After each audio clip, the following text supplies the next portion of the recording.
WECU 1570 AM and W298BX 107.5 FM, Winterville, North Carolina.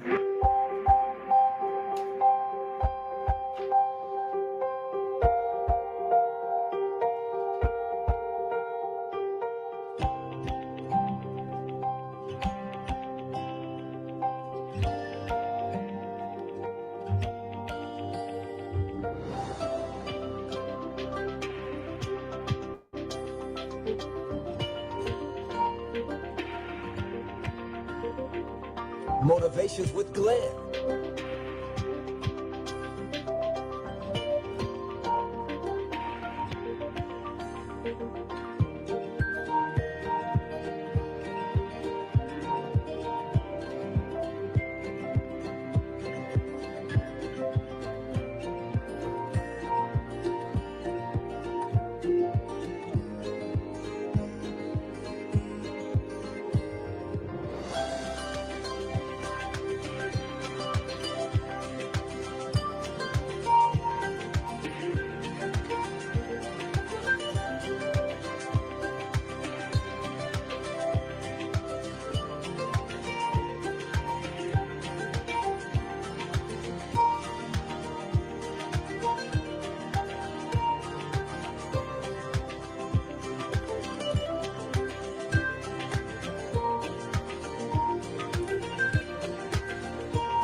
Good day, everyone. Thank you for tuning into Awesome Radio, 107.5 FM, 1570 AM, WECU.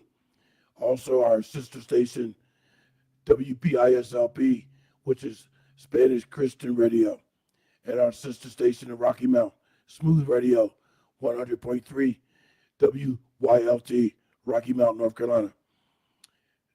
This is the Glenn Johnson Show, Motivation with Glenn and Apostle Jacqueline Cullins Williams. We have a very, very special guest today. We continue our topic on brain injury awareness month. And we have mentioned that you can obtain a brain injury by many forms, not just from a blunt force trauma to the head or motor vehicle accident, but our guest today will share his story of how he acquired his brain injury as a result of a stroke. So, ladies and gentlemen, without further ado, let's get to Mr. Lee Biscardi. Good afternoon, everyone. I'm Lee Biscardi. I suffered a stroke about 2.5 years ago, and I had a minor stroke about a month ago. I took a lot of rehab, a lot of speech therapy, a lot of physical and mental rehab for me to get back to where I am today. Yeah, and if you don't mind me saying so, you know, I see you all the time, and just by looking at you, like people say about a brain injury, you don't look like you have a brain injury. Well, brain injury doesn't have a face, it doesn't have a color, it doesn't look like anything, you know. And what I'm going to say to you is, I know a lot of people, they have some very, very visual signs of a stroke, in the form of like their speech, their shape of you know, their demeanor, you know. It just looks like you have a stroke, but in your case, it's amazing. With all your therapy that you went through, you couldn't even tell you had a stroke. That is correct. A lot of people tell me that it doesn't look like I had a stroke, but I did have a stroke. Yeah, I know. Yeah, it's just like I have a brain injury, but people say, don't look like you have a brain injury. Well, I do have a brain injury. What do you need to see in order for get wrapped around your head that I have a brain injury? You're not going to see anything, not unless you're inside my head. Here's Apostle Jacqueline Cullins Williams. Hey, today, and to our listening audience, Dr. Glenn, and to our guest on today, we are very, very glad to be here on today. I am excited. It's nice and warm outside. I like to talk a little bit and get us a little bit about the weather and what's going on around us. It's kind of warm out there today. And so I'm just grateful for how pretty it is today and grateful to be here. And we're also grateful to have our guest on today. And I did have a few questions because this is my first time meeting our guest, though Dr. Glenn knows him well. Yeah. But it's my first time meeting him. So I just want to say thank you for coming on and that I'm glad to meet you on today. And so I know that you had a stroke and your brain injury was from the stroke. So can you tell us today, how did you know or find out that you were having a stroke? What were your symptoms or what was going on? So I actually was sleeping when I had my stroke. So when I woke up in the morning, I started falling over to my left side. I suffered my stroke on the left side.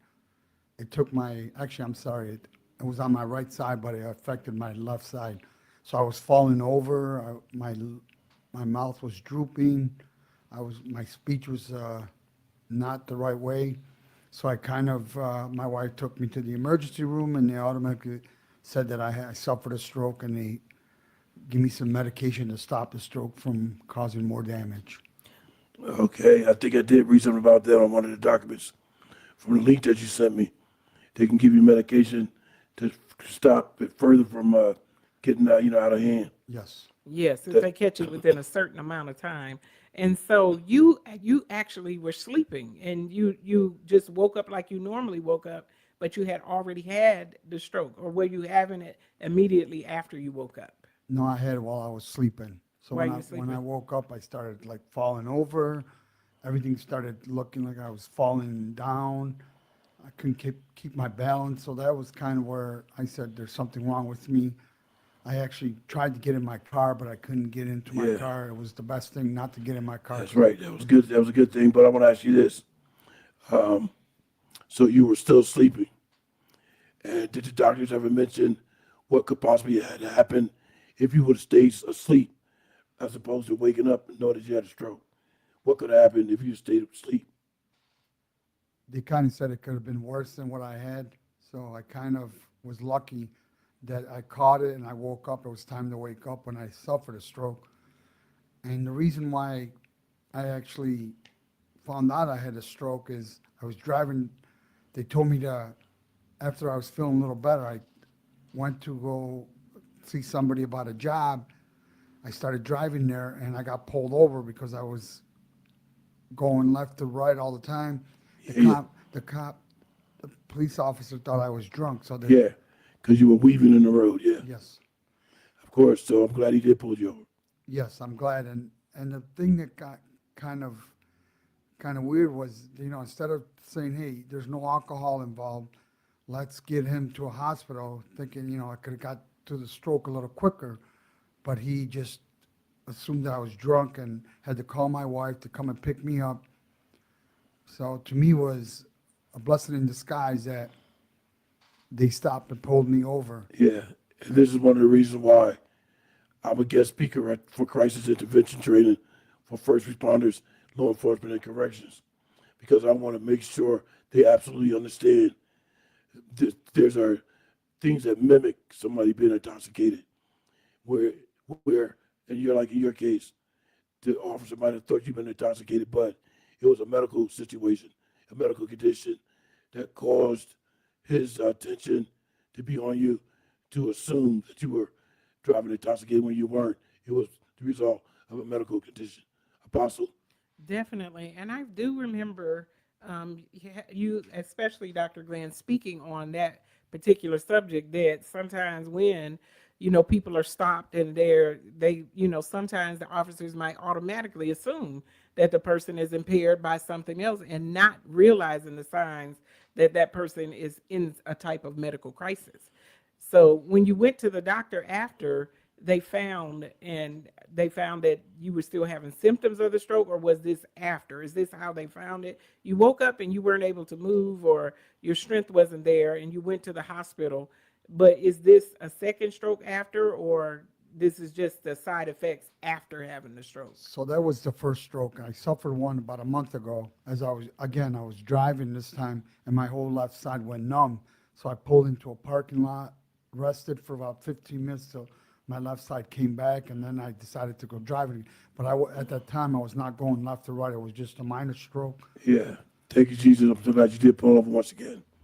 Now, We got 2 minutes before we go to the first break. I'm not going to make this a joke. I'm not going to joke around about this topic of discussion. But having listened to both what you both said, and I shared a little bit about things mimicking being intoxicated. This is why if I ever start dating again, I want somebody that's got common sense to know, hey, if I start making faces over my body, my speech gets slurred. Stop making faces at me. I'm not making faces at you. I'm having a stroke. So I need you to recognize certain things. I don't want some young chick.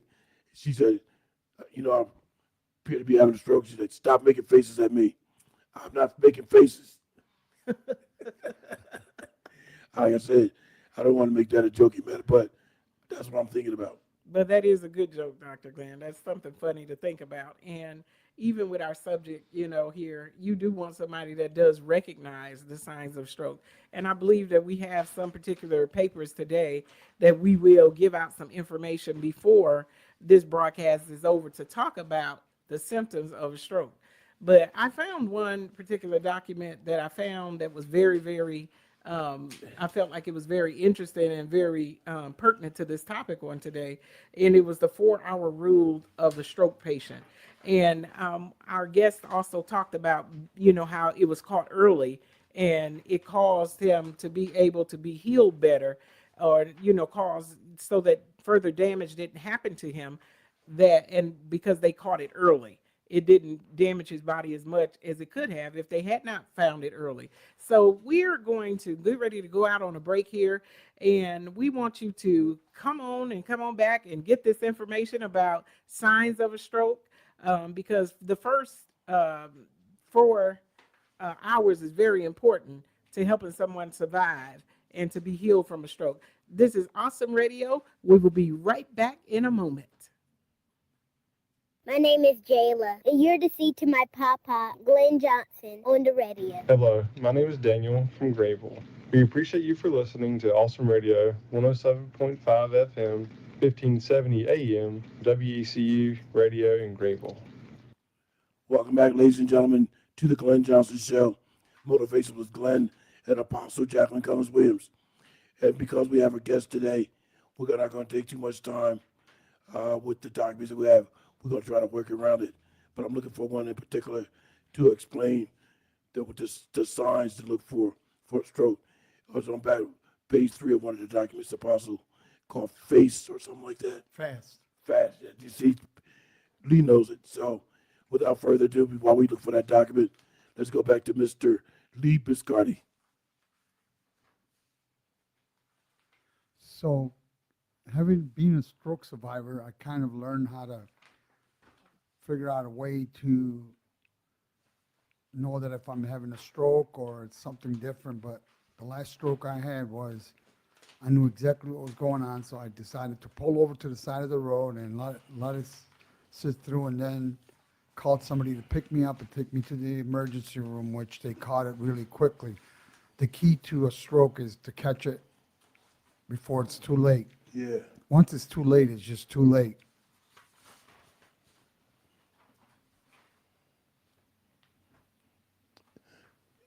Yeah, once they get it, you said it was too late.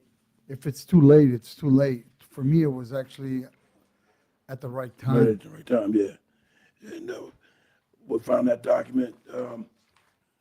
It's on page 3 of a document called "A Stroke is an Emergency Situation, and the faster you receive treatment, the better." Oh, yes. Like you just said. And I see it here. And it's called, that acronym for it is FAST, F-A-S-T. Yes. And these are some signs of a stroke, an easy and quick way to identify stroke symptoms. And that acronym is FAST, F-A-S-T. So you'll be able to remember it. And we know that we've already spoken of that the quicker you move, the better it is for the person, as health-wise, to be able to help them. So the F in FAST stands for face. If the person tries to smile, does one side or both sides droop? So it could just be one side, and then ask them to smile and see. The A is for arms. Can both arms be raised evenly, or does one drift downward? So when they raise their arm, if they're not able to keep their arms up and it one's drift downward or both drift downward, that is a sign of a stroke. The S is for speech. Is the person having trouble speaking? Are they slurring their words? And the T is for time to call 911. Call emergency services if you notice one or more of these signs. So they don't have to have it all, but at least even one of the signs is a reason to call. And our guest, that's one of the things that he definitely mentioned, was that he wasn't able to sit up, or he wasn't able to, on one side, he kept, drifting over. His strength was gone when he woke up on that side. That is a great sign that there is a stroke. And that's why I mentioned about what I said about I don't want to be at dinner or something, taking somebody out to dinner and something happened and she'll respond by saying, stop making faces at me. I'm not making faces at you. That number one face, if the person tries to smile, does one side or does both sides droop. So the chick might say, well, stop making faces, I'm not having. They say fast, the face is the first one. I'm not making faces, I'm having a stroke. Oh yeah, and I know there's a lot of people that do have strokes and they have a permanent impairment in their on their face. Yeah. You could look at their face and tell that they've had a stroke. But our guest here today, he looks great. Yeah, that's just, yeah. We don't see any, as Dr. Glenn mentioned earlier, we don't see any outward signs that he's had a stroke. And I think that's a great blessing, to look and not be able to tell that you've had a stroke. I know some people that have had strokes and you can't tell.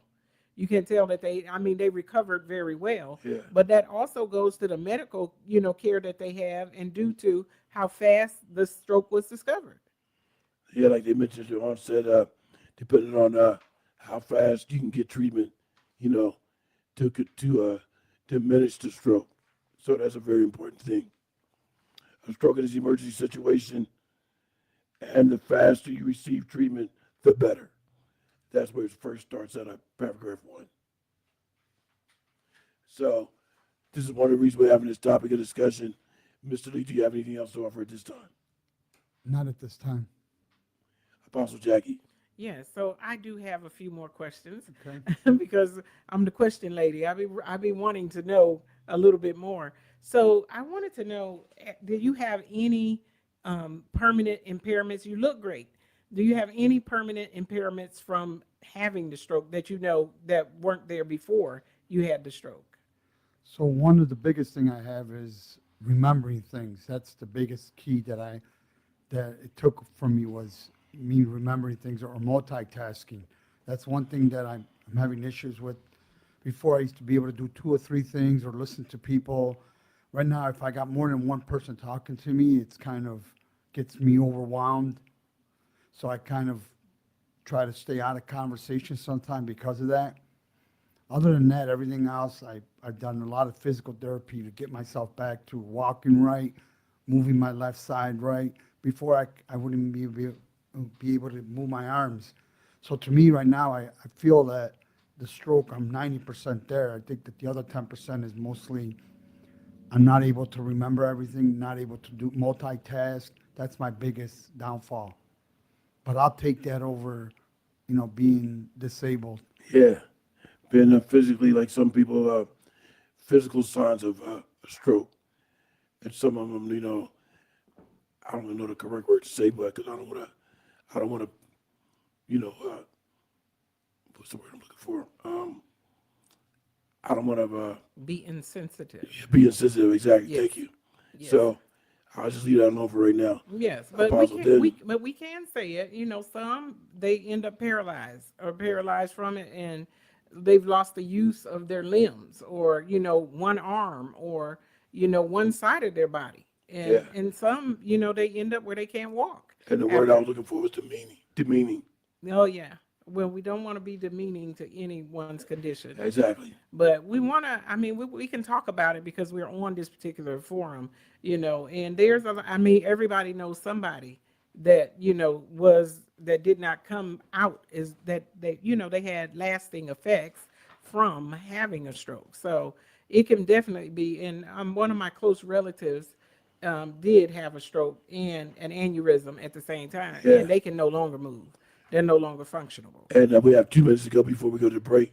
When we come back from the break, that's why we're going to get to the two next, because North Carolina has a particular document, and like Mr. Lee Piscardi, has a brain injury as a result of a stroke. So I want to get to what occurred with them having this brain injury as a result of a stroke, and the North Carolina facts concerning brain injury from a stroke, facts in North Carolina. Apostle Jack, you want to take us out the break in 1 minute? Dr. Glenn, I'm gonna have to get that document because I don't see it. I'm going to give you my copy. You got me over here not able to remember. And since while you review that, before we go out to the break, let me just mention, so we had Mr. Dave Cecil on last week. He's a Marine Corps vet. Marine, was once a Marine, always a Marine. So I consider him as a Marine. He shared his story of how he acquired his brain injury as a result of a blast while serving in Afghanistan. And then we have Mr. Lee Piscardi on today, brain injury and stroke survivor. Next week we'll have Annette Mertz on, another brain injury survivor. The week after that, we'll have two gentlemen on simultaneously because they're in different parts of the country. But they'll be joining us virtual because they also acquired a brain injury as a result of a stroke. So those two gentlemen be coming up the week after next. We have 50 seconds to go to the break, Jackie. Yes, and so it sounds very exciting. I'm excited about meeting the new people and interviewing two at one time on next week. So we want to ask you to come on back, especially come on and be present to hear next week and the two guests that we have. But we're glad today for our guest that he stopped by and began to tell us about it. I personally believe that, and this is just my personal belief, it's not a statistic, but I believe there's a lot of people that suffer brain injury more from strokes than they do from traumatic brain injuries, from being hit on the head or something, or having an impact to the brain. Or correction or something like that, right? Yes, we're getting ready to go out on our break. This is Awesome Radio. Come right back. We'll be right back in a moment. Hello, my name is Tracy, and you're listening to Awesome Radio 107.5 FM, 1570 AM, WECU Radio. Thank you. Fighting back against obscene materials in your public library? Stay tuned. Legal advice you must not ignore. All ahead on today's Legal Alert. History in the U.S. court system frown on any attempt to ban books because of disagreement over viewpoint. However, the courts do frown on obscene content being present in books for children. The First Amendment does not protect obscenity. I repeat, the First Amendment in America does not protect obscenity. If you find gross sexual content present in your child's library, consider scheduling a meeting with the library board to discuss whether or not they have procedures in place to identify and remove obscene content. It has no place where your child can just pick it up at the library. If you have any question on this, please contact us at the Christian Law Association. Get the legal support you need for the issue that you're facing. The Christian Law Association stands by to assist you with free legal support. Visit christianlaw.org. Again, christianlaw.org. Or call us directly at 888-252-1969. That's 888-252-1969. We're back. You're listening to The Glenn Johnson Show. You can reach Glenn at glennjohnsonshow@gmail.com. Welcome back, ladies and gentlemen. This is Awesome Radio, 107.5 FM, 1570 AM, WECU, Christian media with the spirit of excellence. We're going to continue our topic of discussion today. We have reached our final 30 minutes of today's broadcast. So without delay, I'm going to go straight back over to Apostle Jacqueline Williams.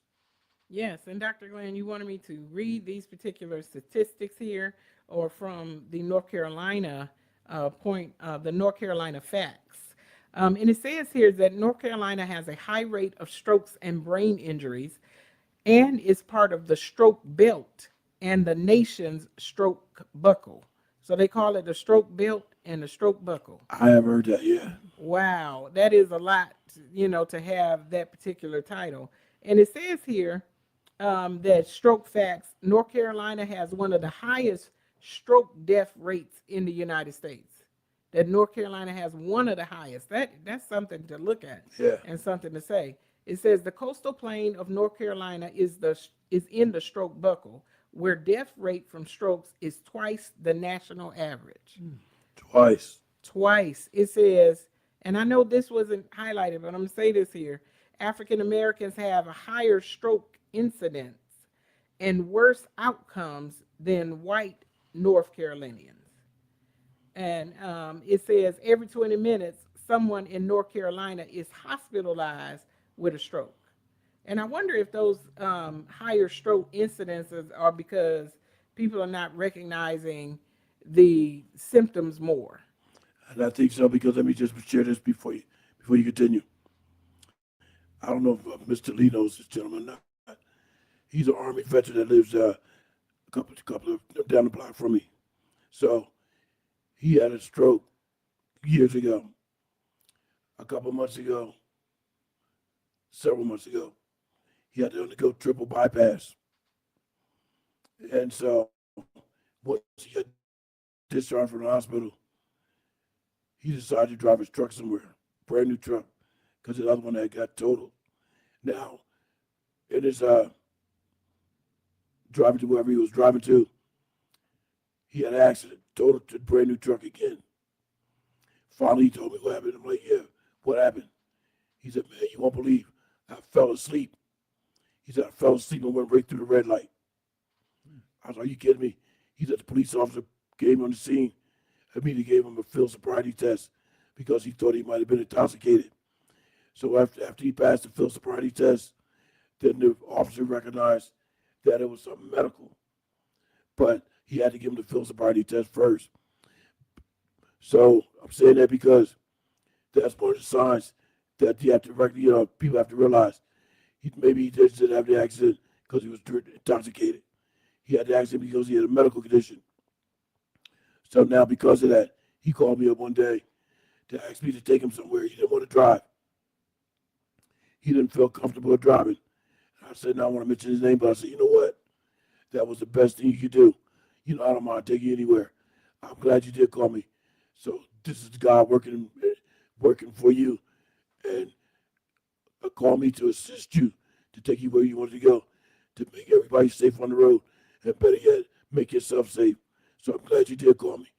I just want to share that before you move on with the document. Oh, yeah. And I want to say, piggyback off of that, if you know that you're having some issues, or you could possibly, get into a predicament where you could pass out under the wheel, you need to not be driving. You need to go, and nobody wants to give up driving, especially if they've, it's something in you that doesn't want to give up your independence for driving. But if you need to, you just need to. You got to do what you have to do. Yeah, and what they determined was, in this situation, the reason why he fell asleep, the medication they gave him from the triple bypass put him to sleep.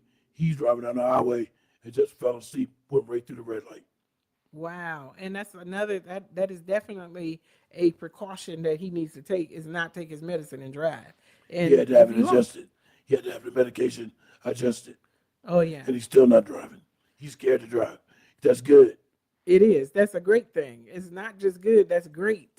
Especially if you could go to sleep on the road and cause, a collision or something. I am agreeing with that. Anything that goes on that could cause you to fall asleep, don't drive. Go sit it down. You can get yourself a Lyft or Uber or something. And the public bus system is out there too. We have 4 minutes to go before we get to the next break. Then we'll be back with our final 20 minutes. And we want to give more time to Mr. Lee Biscardi. It says that every 2 hours, someone dies from a stroke in North Carolina. Every 2 hours? Every 2 hours, someone dies from a stroke. So it's 3:29 right now. 4:29, somebody going to die. Lord Jesus, just call them home with you and make them safe again. Oh, yeah. And that's why we need to be looking and be aware. And especially because we're seeing that in North Carolina, there's a higher rate than what is causing the higher rate of strokes here. Probably poor eating habits, poor exercise habits, and a lot of salt and different things that people and high cholesterol and not getting things taken care of, or, not taking care of their sugar and not looking after themselves. I have it written down here. I read somewhere, and I myself make this a habit, that it said to drink water, that if you drink water or drink something before you go to bed, then the chances of having a stroke in the night, you're likely not to have one because you drank something before you went to bed. What does it specify what you have to drink? It didn't say, but it was. I'm sure they're asking us to drink water. To drink water before we go to bed. Not put up the not a glass of wine. They're not talking about wine. They're talking about staying hydrated. What about a shot of liquor? Yeah, that's what I'm saying. No, it's not talking about liquor. Liquor's not gonna keep you, because that might dry you out, But they're talking about staying hydrated, so it's water. And I don't know where I picked it up from, but it's a habit for me to try to get a drink before I go to bed. I've always thought about it. What if you have a stroke in the night? And I'm sure being dehydrated is one of the things that could also cause us to, be more likely to have a stroke because of the fact that you're dehydrated. Yeah, you know what? I kind of figured that sometimes my mouth get dry at night, which is why now I keep a bottle of water on my nightstand right next to my bed. That's exactly what I do, and I'll be downstairs before I go upstairs. I'm at the sink getting me some drink mix or something and putting it in that water so I can take it up and take a drink. And certain medications, especially if you take medications like myself, I do take a high blood pressure pill.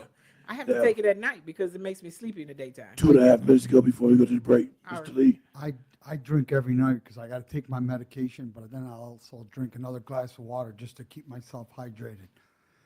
Going back to the driving part, they took my license away for about 1.5 years when I suffered my stroke because of me.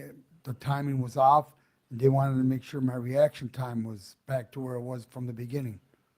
So if you're suffering a stroke, pull over to the side. I had to do it twice. So to me, I feel kind of blessed that I pulled over to the side, got some help, got to the emergency room, and helped me with stopping the stroke from causing more damage to me. Yeah, at least you know now, what to look for. That way you can safeguard everybody on the road, including yourself. So that's a real good thing. I'm glad you shared that with our listening audience. And also shared the fact that they took his license. They made sure that he could not drive. How did they restrict you? They just took them away? They took my license away, and I had to go for a driver's test twice to make sure my reaction time was there. I had to do a driving test inside the building. Then they took me out in the car to make sure my reaction time was there again. And did you have to get medical clearance from a doctor? I had to get medical clearance, and also I had to do a simulation of a driving thing inside the building to make sure that my reaction time was there. Oh, so they had a simulator? Simulator, yes. Oh, wow. That's remarkable. We have 1 minute to go before we go to the break. Apostle? Yeah, I'm absolutely amazed at that. And so when we come back, I want you to tell us how you did not being able to drive for that year. I know it was frustrating, guys. I'm sure that just having your driver's license and you're used to having your freedom and now they've restricted it, that was a big difference. Or, having to get to work or go to the grocery store or whatever else you had to do. I'm sure that brought about some frustration. So when we come back, we're going to allow him to tell us about how that went for him. Yeah, because I want to share something else with you. For another topic that's going to be coming up after Brain Injury Awareness Month. And that's going to be, summer driving tips, prepare your vehicle for summer safety, and eyeglasses. What are the requirements? Why are there eyeglasses if you have restrictions on your driving license? And the reason why I want to point that in is for very good reason. This is Awesome Radio 107.5 FM. Back in a moment. Keep it locked right here to the Glenn Johnson Show. 60 seconds. Here's KP O'Hannon with your GFA Minute. I have a recommendation for you. Take a piece of paper and write 10 names of people in your neighborhood or anywhere that do not know the Lord, and pray for them daily that they will come to know the Lord Jesus Christ. Oh, they could be media people or movie actors or who they may be. it is through prayer and our intercession people find hope through the Lord Jesus Christ. Will you make a commitment to do that? You'll be surprised when you get to heaven, the number of people you will meet there that came to Christ through your prayers. Make a difference in a lost world. Get your free copy of KP's book, Revolution in World Missions, at gfaminute.org. I am Miss Mary Cox. I'm Killer Thigpen's mother from Awesome Radio. Welcome back, ladies and gentlemen, to the Glenn Johnson Show. Motivations with Glenn and Apostle Jacqueline Cullins Williams. We're still having our topic of discussion on Brain Injury Awareness Month with our special guest, Mr. Lee Piscardi, who's a survivor of a stroke and acquired a brain injury as a result of that stroke. But I was telling Apostle of a topic that I want to get to after Brain Injury Awareness Month. And like I said, one of the reasons I focus on the eyeglasses is because one day somebody asked me to give them a ride to somewhere. So I left my house without my glasses. The person looked at me and said, "Hey, where are your glasses?" And I was probably responding by saying, "I don't need the glasses. It's broad daylight. I can see. My glasses for like things that's far away. But as long as it's broad daylight, even if it's at night, as long as I can see, I really don't need the glasses." But in fact, it's a requirement because it's stipulated on my driver's license. So legally, I should have had the glasses on because it's a requirement under North Carolina law. If you have vision impairment and the restrictions on your driver's license, you're supposed to be wearing them while you're driving. That's the reason I want to have the topic on the eyeglasses.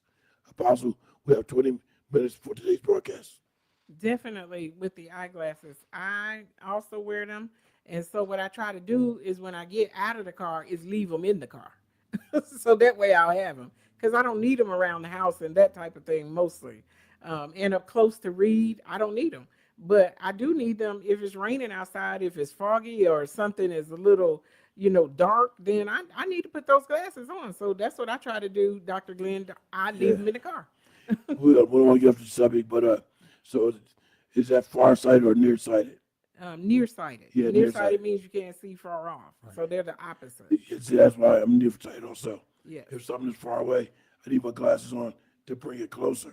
To clarify it for me, but I'm telling you, I'll be left them glasses in a minute in the daytime. Then it's gotten dark and I need them. The best thing to do is leave them in the car. Yeah, well. Or leave them on. Yeah, well, speaking of the car, maybe I can get a prescription windshield.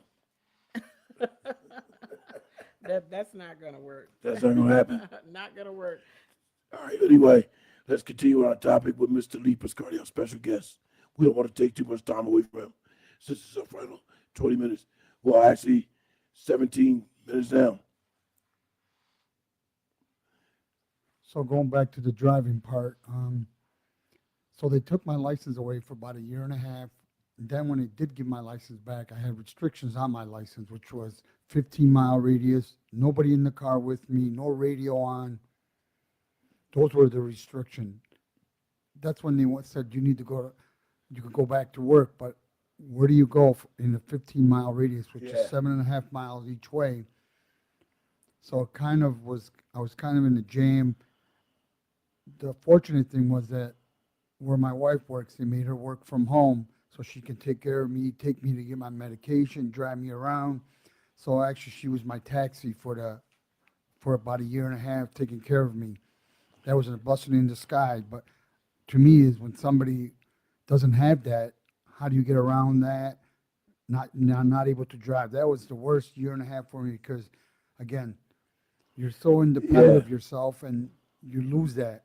But now when they said a 15-mile radius and nobody else in the car, I'm kind of thinking perhaps if someone else was in the car, if something happened, they can call for help.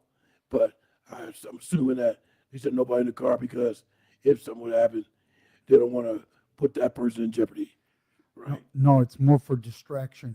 That's why no radio, nobody. You're not talking to anybody. Right. So they don't want you to be distracted. Correct. And that was the whole thing. Is going back to my original thing was my biggest thing is multitasking. So if you're talking, you're not paying attention to the road. You're not paying attention to people jumping in front of you, people cutting you off. So those are the things that they ask. That's why they did the test on me to make sure my reaction time, if somebody jumped in front of me, if somebody walked in front of me, if I could stop at the red light at the right time. Those were the things that they looked for me, is to make sure my timing was there. Yeah. Now, is that something they did at the simulator? Yes. Yes, they were like, I was driving on this car, and all of a sudden things were jumping in front of me. I had to stop to make sure I didn't run over the rabbit, the chicken, Yeah. and the cars. So that was actually a huge test for me to get through. Now, can I ask you where that took place at, what facility here in North Carolina, DMV? No, it actually happened at ECU, one of the ECU facilities. Oh, really? I did not know they had that at ECU. That's good. And again, I had to take 2 driver's tests. I had to start from like when I was 16 years old, go to driving classes, and then have somebody go with me to see if I could pass the driver's test, which for me at 55 was kind of, again, that Very irritating. very irritating. But, you know, I felt more comfortable after I did that because there was somebody in the car with me to see if I'm doing it the right way. It made me, the confidence came back, because for a while there I was scared to drive. Like you said, your friend there was scared to drive. To me was, I need to have that reassurance that I can do it, because it's not easy being behind a car and you're suffering a stroke or any medical issues. Yeah. And getting back to that friend that you just mentioned. Now, when I pass by the house, I see his truck parked in his driveway more than ever. I don't think he hardly ever leaves the house now. Apostle Jackie. Yeah, you don't want fear to cripple you. But I can understand what our guests went through with the driving, the frustration of having to go through a test and all of that. Because my first driver's license, I got them in Germany. So when I left the United States, and when I was a younger woman, I didn't even have a driver's license. I got mine over in Germany. And then when I came back to the U.S., I had to take the test and do all of that all over again. And I felt like I was a professional driver. Yeah, because that time that went by. Oh, yeah. Well, it wasn't the time. It was just I never had U.S. license. Oh, really? Yeah, that was my first getting them. But I had been driving for years in Germany. And so when I came back, and I failed the test the first time here. I did. I was so disappointed and downhearted about that situation. So I understand what he's saying, having to go through the test and all of that again when you already know how to drive. It has to be frustrating. When you were in Germany, what were you driving? A Farbeck Nuken? I had a BMW. What Farbeck Nuken means Volkswagen. No, I had a BMW over there. Believe it or not, I had a BMW and Mercedes in Germany. Yeah, I had a BMW over there, a nice red BMW, and it was very nice, but it wasn't American specs, so we couldn't ship it back. So, all right, we're not gonna get into how nice is something about the BMW, but we're not gonna get into that because we have 2 minutes to go, 2.5 minutes to go. If we go to the break, then we'll be back with our final 10 minutes. So I wanted to say one more thing, about what our guest said, no radio. I think that would have been the worst part for me, that I like to drive and I'm bopping to the music. I'm doing praise and worship. I'm doing all kinds of things in the car. And they tell me no radio. I mean, driving would be sad. Did that affect you, not having any noise in there all the time? Yes, especially that I used to drive for Uber and Lyft. So to me, was having the radio kept everything to me in perspective. To me, it was always like, need the radio. Having people in the car makes me, drive safer, because you have somebody else's life in your hands. Yeah. So to me, it's always been that way. Is if you have somebody else in the car, just think about them as much as you think about yourself. Or even having kids in the car, to me, it makes you drive differently. And you know what? I'm sorry, Jackie. No, go ahead. You know what, Mr. Lee? The things you just mentioned is also facts that's considered in brain injury. People that want to drive after a brain injury. Some of the things you just mentioned, all the things are similar to going back to driving after a stroke and going back to driving after a brain injury. Apostle? Yes, and I wanted to just say, as he said there, that he couldn't do Lyft or Uber, that was a restriction on your income. Right. So now you couldn't make that money, with that particular mode of income. And so I can see that was very frustrating. Yeah. So we're going to continue this topic when we come back from this next break. After the next break, we'll be down to our final 10 minutes, and we want to offer our guests additional time if you need it. Then we'll wrap up with some of the documents that we have, which will conclude today's broadcast. We'll have Annette Mertz on next week, followed by the two gentlemen the week after. Apostle Jackie. Yes, so we're getting ready to go out on this break.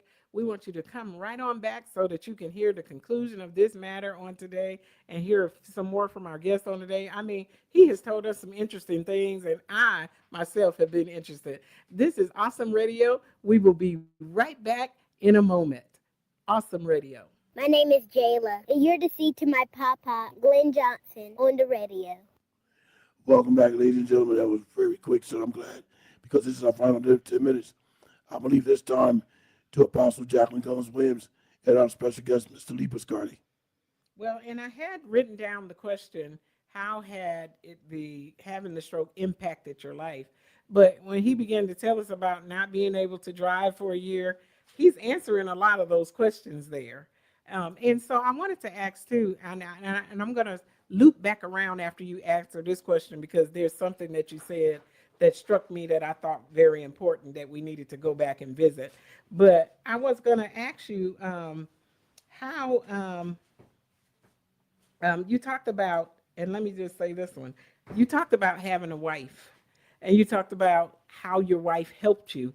I was going to ask about the impact on your family, and I'll make a statement after about the wife. So it did impact the family. I mean, my stroke caused the whole family to be different. To me, everybody's like, you suffered a stroke, but everybody else was impacted by it. To me, impacted was that somebody had to take care of me. My whole life got turned upside down, not just mine, but my whole family. My wife stood by me to take care of me and be my caregiver, which was, again, a blessing in the sky. Again, to me is, you always have to have somebody, a supporting cast to make it through. It's not just me. I had to have a supporting cast. I did want to ask you one question. What about music therapy? Because I know there's a lot of people that have had strokes. A lot of them couldn't remember certain things. They couldn't do certain things. But, like, for instance, there was a gentleman, and he was confined to the bed in the hospital. Couldn't remember anything until his daughter bought a cassette player with some songs that he used to sing and listen to. When she started playing the songs, everything came back to his memory.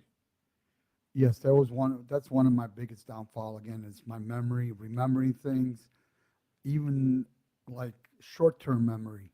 That's been a struggle for me. That's been one of the biggest struggle, is short-term memory. Just if somebody says one thing to me, I have to write it down, or I'll forget it, or I won't do anything.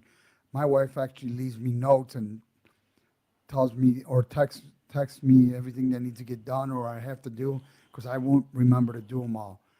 Now I'm going to share something with you, because we attend the brain injury / stroke survivor support group meeting at the ECU rehabilitation department.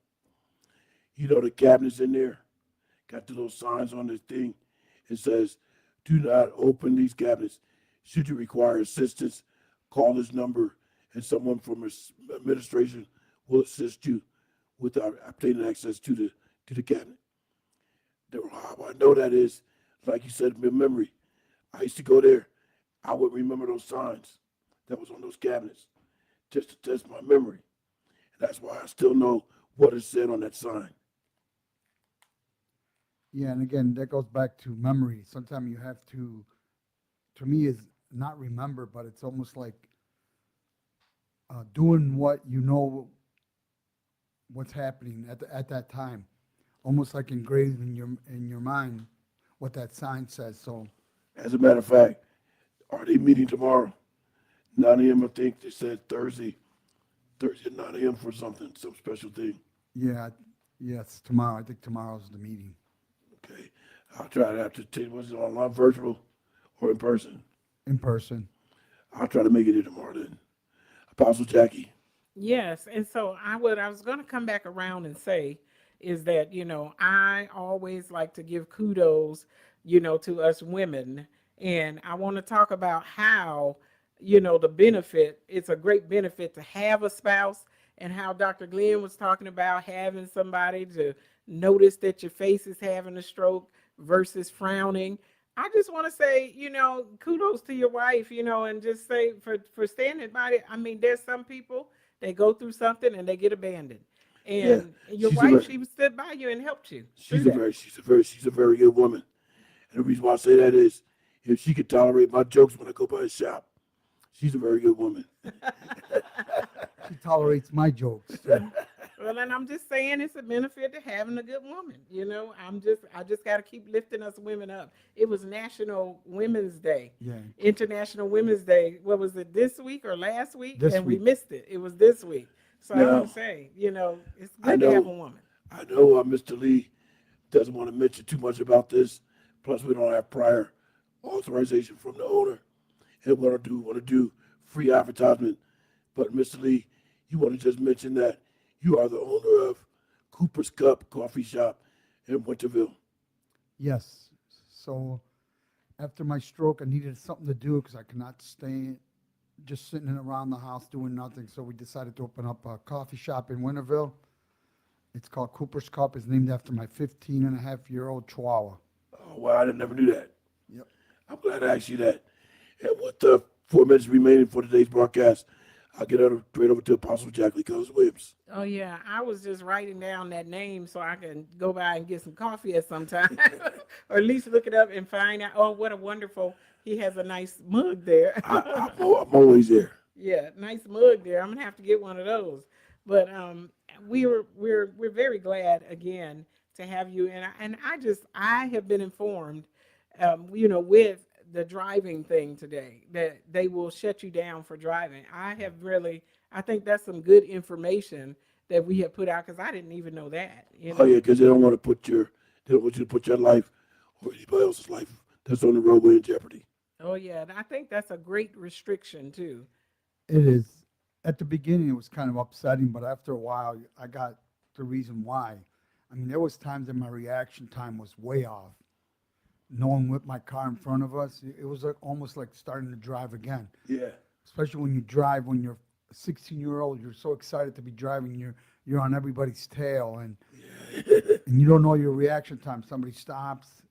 To me, was figuring out when the brake lights came on, for me to slow down. So I used to stay back at least 2 car lengths. They say 1 car length, but to me it was 2 car That's lengths. right. That's a good thing. That's a good thing. And keeping the speed limit under at least 10 Yeah. miles per hour. And they put it on the vehicle. Like one time when I had my truck, I had my son driving one time. He was all on the back of this other car. And I was like, you got to stay back. What if happened if that car just slammed on brakes? This truck is heavy. It's going to take some time to stop. You're not driving your little Honda. So keep that in mind. This vehicle is heavy. So the stopping distance time is going to be totally different from a smaller vehicle versus a heavy vehicle. Yeah, the key is it's a timing issue. To me, that was my biggest thing, is getting reinventing myself on how to drive and how to do everything around the house and how to remember things. Sometimes it's not about remembering, it's almost about memory. So that was the biggest key for me, was learning how to reinvent myself. And ladies and gentlemen, with 1 minute and a half to go, I just want to mention we have a lot of documents in front of us that we're not going to get to today. We still have 2 more weeks for Brain Injury Awareness Month. Like I said, we'll have the last 2 gentlemen on who also had a stroke and a brain injury. But next week we'll have Annette Mertz on, who's a brain injury survivor as a result of a motor vehicle accident, which her car was parked, actually. The car went off the road, hit her car. But she has come a long way. We'll have her on next week to share her story. Here's Apostle Jacqueline Williams for the last minute and a half. Yes, I want to say to you today that if you feel like you're having any stroke symptoms, get to the hospital fast. There is nothing wrong with going and finding out that you weren't having a stroke, but it's something else to wait and you actually are having a stroke and you need that medical care. If you get there early enough, your chances are that you can come out in a better condition and not be disabled or other things because you got early treatment. And we have some things on the document. Next week, we'll bring them back up and we'll talk about, the particular medicines that they will use. Yeah. There's certain things that if you wait a certain amount of time, they won't be able to give it to you, the anticoagulants. So get there early and get there quick if you suspect you're having a stroke. And if anybody should need any of the documents, please don't hesitate to email me at glennjohnsonshow@gmail.com. That's Glenn with 2 N's, johnsonshow@gmail.com. Apostle Jackie will take us out to the break. Take us out to end today's broadcast. Yes, we want to thank you for tuning in and thank you to our guests on today. We're looking forward to you coming back on next week. This is Awesome Radio.